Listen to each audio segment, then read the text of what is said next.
Assalamualaikum warahmatullahi wabarakatuh. Kita lanjutkan pembahasan yang kemarin, yang dimana kemarin kita bercerita atau kita menjelaskan tentang makrifat.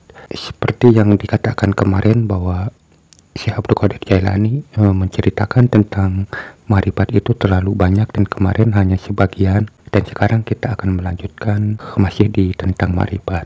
Kata Syekh Abdul Qadir Jailani, para ahli sufi manakala mereka memandang dengan mata hati mereka kepada selain Al-Haq Azza wa Jalla, maka mereka segera menginfakkan keselamatannya untuk ridho kepadanya, bersimpuh di hadapannya dan membuta dari selainnya, berhari-hari, berbulan-bulan, dan bertahun-tahun. Mereka tetap tidak berubah bersama Al-Haq Azza wa Jalla. Mereka adalah manusia yang paling berakal.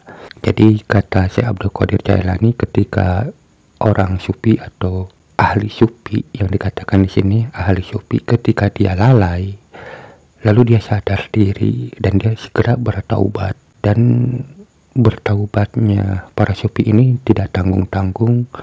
Mereka ketika sadar atas kelalaiannya, dia berusaha untuk menyendiri, selalu memandang Allah sampai berhari-hari, berbulan-bulan, bahkan bertahun-tahun, katanya seperti itu. Dan menurut Syekh Abdul Qadir Jailani, bahwa orang-orang semacam ini orang-orang yang berakal, dan katanya kalau engkau melihat mereka, engkau akan menganggap mereka gila, tetapi ketika mereka melihat engkau, mereka tentu akan berkata orang-orang itu tidak beriman pada hari kiamat. Memang bisa saja seperti itu. Ketika kita melihat seorang sufi, kita akan menganggap orang gila atau orang-orang yang aneh, karena kehidupan seorang sufi itu pasti tidak tertarik dengan kehidupan duniawi. Karena pasti kita akan berkata seperti ini, ketika hidup kita selalu menuju keindahan duniawi, materi-materi, kesenangan-kesenangan duniawi, sementara seorang sufi ini menyendiri, bahkan hidup di tempat yang sepi, kita akan berpikir, apa enaknya seorang sufi. Orang itu seperti itu, dia tidak ada teman, hidup sendirian, apalagi kalau dengan keadaan miskin. Kita kan akan menganggap seperti itu, apalagi kalau seorang sufi itu tidak memperhatikan lahiriahnya, misalnya lahiriahnya itu kurang terurus lah, misalnya rambutnya acak-acakan walaupun bersih gitu, ya pasti anggapan kita itu orang-orang semacam itu orang-orang yang aneh, atau lebih fatal bisa dikatakan orang gila. Tetapi kata Syekh Abdul Qadir Jailani, justru mereka itu kalau memandang kita ini orang-orang yang buta, yang tidak mengenal atau mengetahui, atau orang yang tidak percaya hari akhirat, hari pembalasan, seperti itu. Dan memang seorang sufi itu paham betul tentang kehidupan duniawi, yang dimana menurut dia bahwa yang dimana dahulu itu dirinya pun sama seperti kita, mengejar materi, mengejar keindahan dunia, mengejar sesuatu hal yang sama seperti kita, tetapi mereka menggunakan akal pikirnya, dan ketika dalam pencariannya mereka menemukan sesuatu yang ganjil dalam kehidupan kita ini. Jadi kesimpulannya bahwa kita ini kan hidup, apapun yang kita cari itu untuk kebahagiaan kita, untuk kesenangan kita, tetapi kenyataannya bukan kesenangan yang kita dapat, tetapi kelelahan, kegelisahan, dan hal-hal semacam seperti itu. Di sini seorang sufi itu bertanya-tanya tentang hal itu, dan menurut dia itu bukan sesuatu yang pantas untuk kita kejar. Kalau memang kenyataannya seperti itu, maka dia akan mencari kebahagiaan yang sebenarnya, yang hakikinya. Karena seorang sufi itu berpikir bahwa kesenangan itu mestinya kita dapati tanpa ada kesusahan. Misal begini, kita kan tiap hari bekerja. Kita bekerja kan tujuannya untuk masa depan kita, agar kehidupan kita tercukupi, kita bahagia, kita tenang, kita nyaman, kan itu pikiran kita. Tetapi kenyataannya bahwa tiap hari itu kita itu mendapatkan kegelisahan, rasa lelah, capek, seperti itu. Ya, sementara yang kita kejar-kejar itu hasilnya ya seperti itu. Jadi menurut dia kalau memang yang kita kejar itu sesuatu yang membuat bahagia kita, yang akan membuat bahagia kita, mestinya harus benar-benar tercapai kebahagiaan itu. Tetapi kenyataannya malah kebahagiaan itu tidak pernah ditemukan.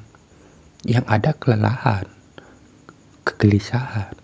Kalaupun toh kita mendapatkan kebahagiaan, ternyata kebahagiaan yang kita dapati itu sifatnya relatif, dan itu bisa dinikmati oleh orang-orang yang tanpa mengejar, walaupun bentuk dan keadaannya berbeda.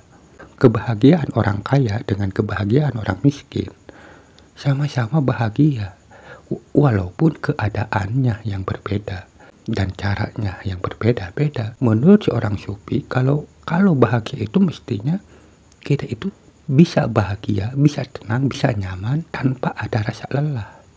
Dengan cara inilah, dengan cara dekat dengan Allah, dengan cara bersama Allah lah, kita itu merasa tenang, nyaman, bahagia, tanpa fisik kita itu ada rasa kelelahan. Dan katanya hati mereka senantiasa dipenuhi dengan rasa takut. Setiap kali dibukakan keagungannya di hati mereka, kian bertambah kekuatan mereka. Hampir-hampir hati mereka remuk dan jasad mereka hancur.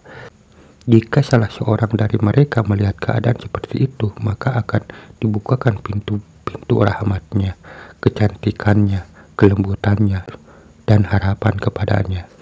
Jadi seperti yang kita jelaskan di video-video sebelumnya, kalimat yang dikatakan oleh Syekh Abdul Qadir Jailani ini, sungguh hati mereka telah luluh di hadapan Al-Haq Azza wa Jalla. Hati mereka senantiasa dipenuhi dengan rasa takut. Setiap kali dibukakan keagungannya di hati mereka, kian bertambah kekuatan mereka. Hampir-hampir hati mereka remuk dan jasad mereka hancur. Nah, di dalam video yang sebelumnya kita menjelaskan proses terjadinya fana. Jadi ketika proses terjadinya fana itu mirip seperti ini. Jadi ketika kita semakin memandang Allah itu semakin ditampakkan keagungan-keagungan Allah, kecantikan-kecantikan Allah, sehingga hati kita itu tidak berdaya lagi, seakan-akan hancur. Jasad kita itu seakan-akan remuk, terjungkir balik, yang waktu kemarin diceritakan seperti diri ini seperti jungkir balik, dan ruh kita seakan-akan mau keluar, dan mulut kita itu mau teriak. Seperti itu yang kemarin diceritakan dalam proses terjadinya fana. Dan di sini Syekh Abdul Qadir Jailani menceritakan ketika Allah menampakkan atau membukakan keagungan-keagungannya, hati si orang sufi ini akan bertambah kekuatannya. Dan katanya lagi, aku tidak suka memandang kecuali kepada pencari akhirat maupun pencari Allah Subhanahu wa Ta'ala. Adapun kepada pencari dunia, manusia, keinginan, dan nafsu, apalah yang ingin aku perbuat terhadapnya, kecuali hendak mengobatinya. Sesungguhnya ia sedang sakit, dan tidak ada yang bisa merawat orang sakit kecuali tabib. Jadi kata Syekh Abdul Qadir Jailani bahwa dirinya itu suka kepada orang-orang yang suka memandang Allah atau orang yang suka memandang akhirat. Dan ketika dirinya memandang orang-orang yang suka dunia, yang suka melihat makhluk, keinginan, nafsu, Syekh Abdul Qadir Jailani ini tidak menyukainya. Justru mereka ini menganggap bahwa orang-orang seperti itu orang-orang yang sakit, yang perlu diobati. Nah, jadi kita kan biasanya karena kita ini suka mengidolakan Syekh Abdul Qadir Jailani, bahkan foto-fotonya, kita kan suka menempelkan foto-fotonya Syekh Abdul Qadir Jailani, kita kan suka senang. Nah, sementara Syekh Abdul Qadir Jailani itu belum tentu menyenangi kita atau suka dengan diri kita.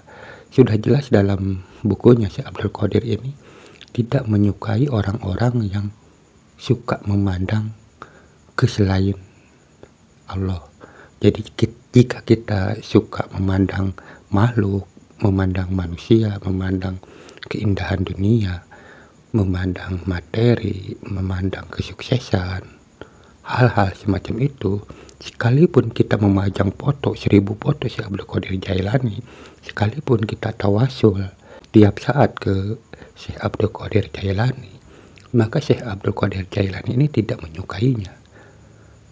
Kecuali kalau kita, pandangan kita sudah beralih yang tadinya ke makhluk, ke Allah atau ke akhirat. Seperti itu yang dikatakan Syekh Abdul Qadir Jailani. Dan katanya, celaka kamu menyembunyikan keadaanmu dari diriku, padahal tidak ada sesuatu yang samar lagi. Kamu memperlihatkan kepadaku bahwa kamu adalah pencari akhirat, padahal kamu pencari dunia. Kegilaan di hatimu tertulis di keningmu, rahasia dalam dirimu tampak pada lahirmu. Dinar dan emas yang ada di tanganmu akan sirna sehingga yang tinggal hanyalah perak. Janganlah kamu sombong terhadapku, sungguh aku melihat banyak campuran. Nah, jadi maksudnya kata Syekh Abdul Qadir Jailani bahwa orang khawas atau semacam Syekh Abdul Qadir Jailani lah, orang-orang sufi itu tahu siapapun orangnya, yang apakah orang itu memandang Allah apa memandang dunia, dia itu tahu. Jadi sekalipun dia itu rajin ibadah, rajin sholat, rajin puasa, tetapi kalau di hatinya masih ada dunia yang dikejarnya, maka itu akan tampak. Dan katanya Allah Subhanahu wa Ta'ala menciptakan penyakit dan obat. Kemaksiatan itu penyakit dan obatnya adalah taat. Aniaya itu penyakit dan obatnya adalah adil. Kesalahan itu penyakit dan obatnya adalah kebenaran. Mendurhakai al-haq azza wa jalla itu penyakit dan obatnya adalah taubat. Namun pengobatan itu akan sempurna bagimu jika kamu meninggalkan makhluk dari hatimu dan menghubungkan diri dengan Tuhanmu.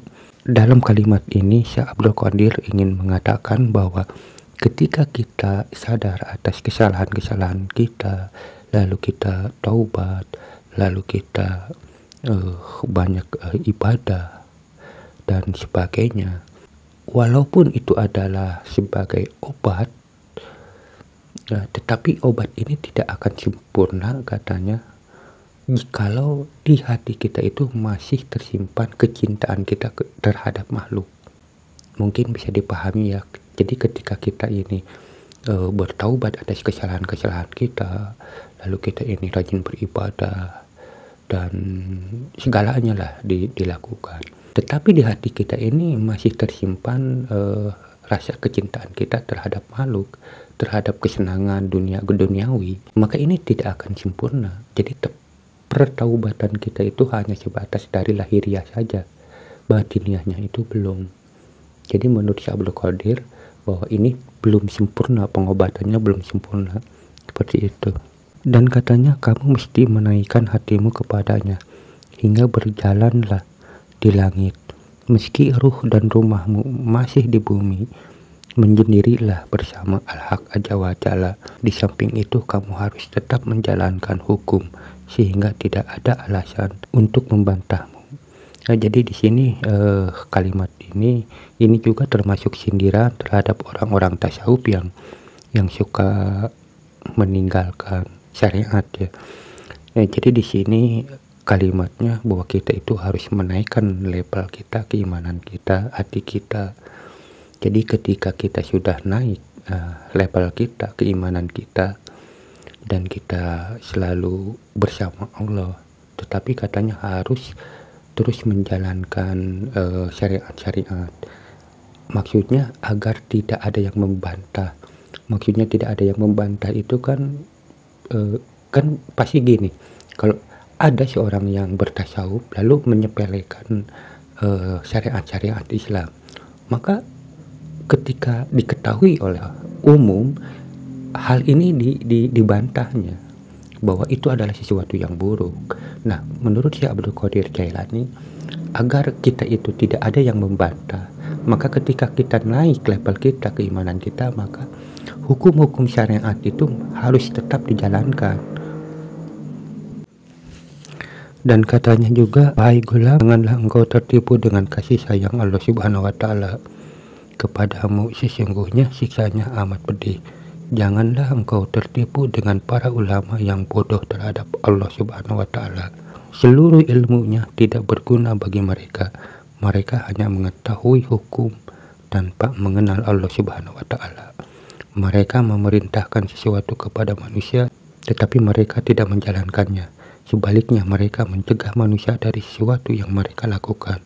Mereka mengajak kepada kebenaran, tetapi mereka justru lari darinya.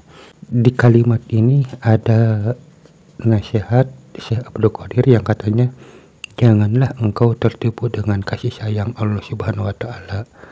Jadi artinya ketika Allah memberikan sesuatu kepada diri kita, baik itu sesuatu kebaikan atau keburukan, maka kita itu harus tahu, harus memahaminya. Apakah itu memang kasih sayang Allah atau bukan? Karena walaupun ada kalimat bahwa penderitaan itu adalah kasih sayang Allah, tetapi sekalipun itu kita harus bisa benar-benar memahaminya. Apakah penderitaan itu memang benar menjadi kasih sayang Allah? Ini urusannya adalah urusan tentang nafsu. Jadi makanya kita harus memahami hawa nafsu. Di sini kita akan mengetahui sesuatu hal yang diberikan oleh Allah itu ketika kita mampu mengenal hawa nafsu itu. Karena hawa nafsu ini sangat kalau kita gali lagi sangat lembut. Jadi terkadang ada sesuatu yang kelihatannya baik padahal itu buruk. Bahkan pernah saya membacanya dari bukunya Imam Ghazali ketika seperti ini contohnya. Ketika kita memilih pasangan, di mana pasangan itu ada dua pasangan, yang satu cantik, yang satu cantik, hatinya baik, akhlaknya baik, dan hartanya juga bagus. Nah, yang kedua sama cantik, akhlaknya baik, tetapi hartanya itu miskin lah. Nah, di sini kata Imam Ghazali, kita itu harus tahu mana yang mesti kita pilih. Nah, kan kita bisa bingung. Bisa saja ada orang yang memilih yang nomor satu, bisa saja memilih yang nomor dua. Itu tergantung dari pergerakan hawa nafsu kita. Nah, hawa nafsu ini mengarahnya kemana? Bisa saja yang nomor satu itu malah menjadi jelek ke diri kita, atau bisa saja yang kedua itu malah jelek ke diri kita. Nah, ini ditentukannya itu bukan dengan teori lagi, tetapi dengan pergerakan nafsu kita, hawa nafsu kita. Dan lalu teori-teori atau akal itulah yang akan menentukan pilihan kita. Ini agak sedikit rumit sebenarnya. Dan juga ini Syekh Abdul Qadir Jailani menyindir ke ulama-ulama yang katanya janganlah tertipu dengan para ulama yang bodoh terhadap Allah Subhanahu wa Ta'ala. Seluruh ilmunya tidak berguna bagi mereka. Mereka hanya mengetahui hukum tanpa mengenal Allah. Jadi memang banyak ulama atau ustadz-ustadz atau kiai-kiai yang hanya sekedar mengetahui hukum-hukumnya, ya hukum-hukum syariat, tapi mereka itu banyak yang belum mengenal Allah. Tetapi walaupun begitu, kita jangan sampai merendahkan mereka atau beliau-beliau ini. Walaupun Syekh Abdul Qadir mengatakan hal ini mungkin pantas bagi Syekh Abdul Qadir Jailani yang tingkatannya udah seperti itu. Tetapi kita sebagai orang yang masih seperti ini, kita harus bisa menghargainya, walaupun memang kita melihat bahwa mereka itu masih gila terhadap duniawinya. Jangankan untuk mengenal Allah, dengan dunianya aja masih ya begitulah.